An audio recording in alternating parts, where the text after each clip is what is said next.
My name's Jayne Jones, and I'm an artist based in Hull, primarily a painter, and I'm part of Kingston Art Group, which is a studio group in Hull, and I also at the moment I teach at the Hull School of Art and Design.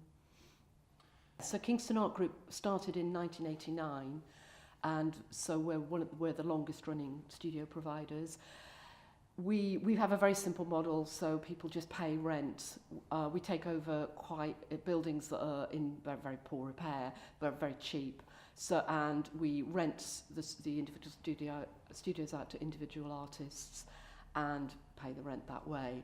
So it's a very simple model. We try not to rely on any public funding at all. If we've done that, it's usually if we want to improve the building, or say, for example, we went down to the London Art Fair, we took some artists down there.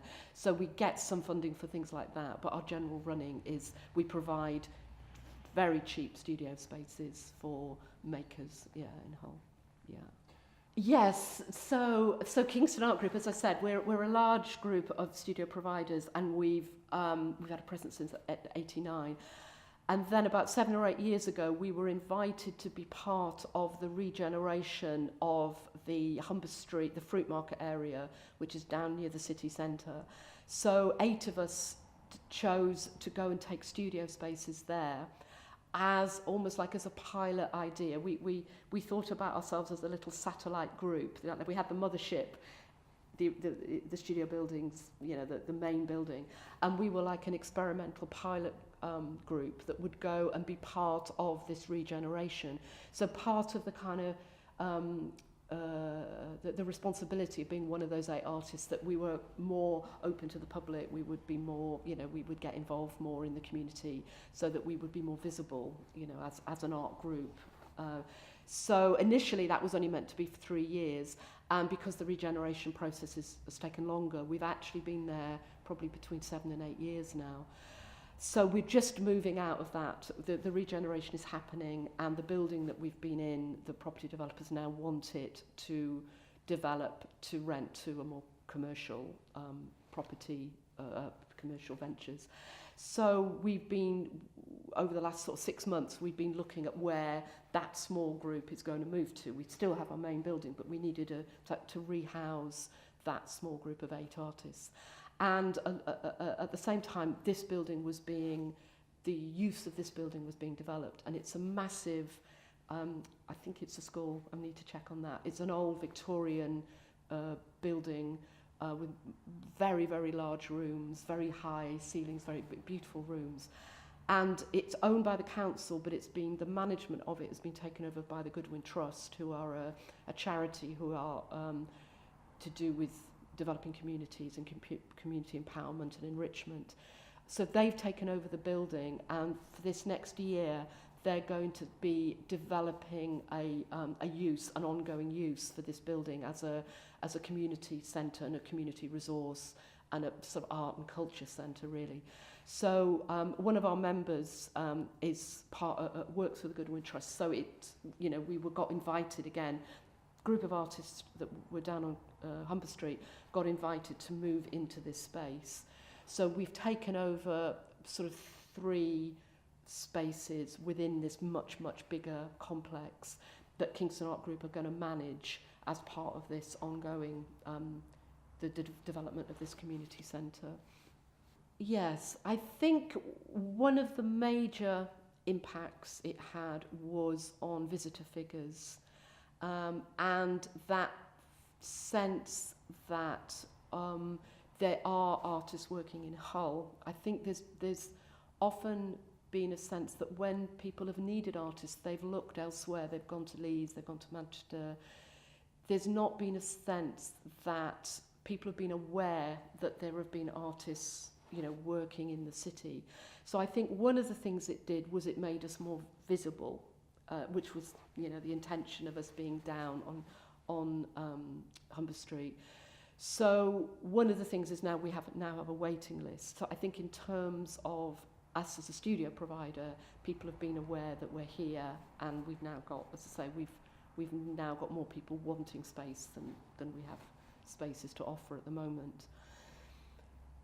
Certainly in terms of the gallery, the visitor figures in the galleries were phenomenal because we weren't funded directly from the City of Culture, but we were on all of their publicity. So they would, they would ask us what we were doing. We could send them information, and they would publicise our exhibitions along with the other stuff that was happening as part of the City of Culture.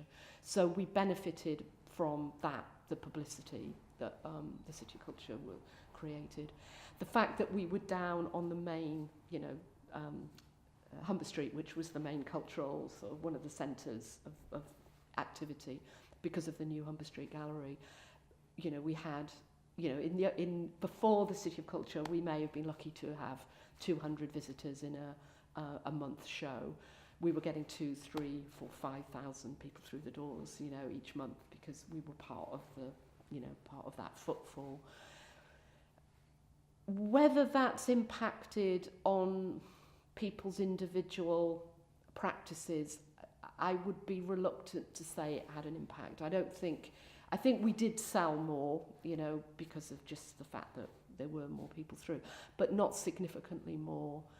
I don't know that individual artists have got any more opportunities coming from it. Anecdotally, I would say it hasn't had that effect. But what I think has happened in Hull, one of the benefits is of the City of Culture has been the volunteer scheme, and I think because so much input and education was put into the volunteers, what it did is it's kind of created an audience, a more empowered, informed audience. So what we noticed was that in the past people may have walked past the gallery, they may not even noticed it, or if they saw it, they think that's not for me. Now people were coming in the door saying, so tell me what's all this about then? There was a sense of people having that, oh, this is for me as well, culture is for me as well. And I think that could potentially have a longer term impact because hopefully we'll keep that audience engagement up. And so I think there's the two things. And then we don't know how that's going to impact in the long term. I know there's been some early evaluation of the impact of the City of Culture, but I think it's too soon yet to say like the long term effect of what's going to happen. So yeah, I think we have had, it's been a great year. I mean, to be part of that, it's been really, really exciting. And I think one of the things it's done is it's brought, it's helped the networking a little bit more. So we've had projects with other groups, and I think that, that's something that's happened. And hopefully those will continue, those relationships and those networks will continue. So I think from Kingston Art Group's point of view, there's a way in which we've always done what we've done. We've had a very, very simple model, and we've done that successfully over, nearly 30 years. And there's a sense that the City of Culture happened. We will have benefited from it in some ways, but now we're going to carry on doing that, that very simple model. So we've sort of, in a way, we've kind of resisted, we've resisted doing anything additional, really. The gallery happened just because we had that great space, and it's taken a lot of energy. There's been maybe 4 or 5 of us that have run that gallery, and it has taken a lot of energy. So we're now at the point where we're stepping back, thinking, do we really want to carry on doing that, or do we just want to get on and back to making work again? So yeah, it's been a very, very enriching experience, the City of Culture. But I think in terms of the group itself, I think our purpose and our function and our mission statement is so simple and so basic that I think we will just carry on doing that. Yeah.